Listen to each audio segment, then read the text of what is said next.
রাজনীতি কিন্তু রাজনীতি, এটা কিন্তু আপনার ঠিক ওই গীতা বাইবেলের সঙ্গে সম্পর্ক নেই, কোরআন শরীফের সঙ্গে সম্পর্ক। রাজনীতিতে অনেক কিছু থাকে যে কতগুলো আপনার প্রয়োজন অনুযায়ী আপনাকে সেগুলো পরিবর্তন করতে হয়। এক নেতা বলেছে রাজনীতির সাথে কোরআনের কোনো সম্পর্ক নাই। এই নেতারই যদি জিজ্ঞেস করেন সূরা ফাতিহার তরজমা কি, ওর কিন্তু মাস্টার স্ট্রোক করবে। সূরা ফাতিহার তরজমা যে জানে না, এ কেমনে বুঝবে কোরআনে রাজনীতি আছে না নাই? এখন কি আমি প্রমাণ দিব কোরআন শরীফ থেকে? দেখেন, এই কোরআন কারীম সূরা হজ আল্লাহ 41 নম্বর আয়াতে বলেছেন, আল্লাযীনা ইম্মাক্কান্নাহুম ফিল আরদি আকামুস সালাহ ওয়া আতাউয যাকাত ওয়া আমারু বিল মারুফ ওয়া নাহাউ আনিল মুনকার ওয়ালিল্লাহি আকিবাতুল উমুর। যদি আমি মুহাম্মদ সাল্লাল্লাহু আলাইহি ওয়াসাল্লামের ঈমানদার উম্মতদেরকে রাষ্ট্র ক্ষমতার মালিক বানাই, তারা নামাজ প্রতিষ্ঠা করবে, যাকাত আদায় করবে, সৎ কাজে আদেশ করবে, অসৎ কাজে নিষেধ করবে, তা আপনি রাজনীতি করবেন না, রাষ্ট্র ক্ষমতায় যাবেন কেমনে? কথা বলেন, সম্ভব? আল্লাহ তো মুসলিমদেরকে রাষ্ট্র ক্ষমতায় যাওয়া আর কোরআনের বিধান দিয়ে রাষ্ট্র চালানো অবিসম্ভাবী ফরজ করে দিয়েছেন। এই জন্য ইসলামের রাজনীতিকে যে অস্বীকার করবে সে কাফের হয়ে যাবে।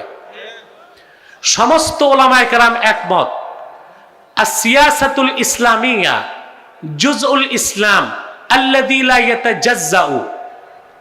ইসলামী রাজনীতি ইসলামের অংশ, ইসলাম থেকে তা আলাদা করা যাবে না, তবে সেটা খেলাফতের পদ্ধতিতে। কথা বুঝতে পারছেন?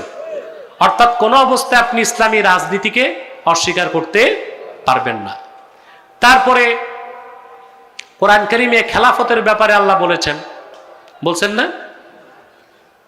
হ্যাঁ, তারপরে আল্লাহ তাআলা ইসলামী আহকামে শরিয়া প্রতিষ্ঠার কথাও কোরআন কারীমের মধ্যে বলেছেন।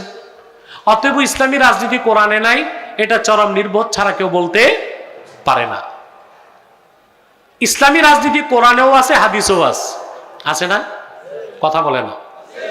মুসলিম শরীফের হাদিস, রাসূল করিম সাল্লাল্লাহু আলাইহি ওয়াসাল্লাম ইরশাদ করেছেন, সহিহ মুসলিমের হাদিস, কানা বানু ইসরাঈল তাসুসুহুমুল আম্বিয়া কুল্লামা হালাকা নাবিয়্যুন খালাফাহু নবী ফাইন্নাহু লা নাবিয়্যা বাদি ফাসায়াকুনু খুলাফা।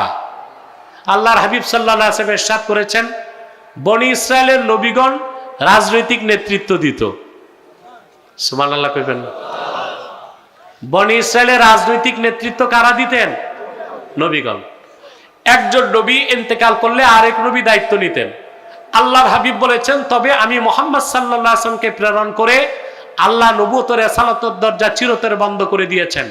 আমার পরে কিয়ামত তক কোনো প্রকারই নবী নাই, কোনো প্রকার রাসূল নাই।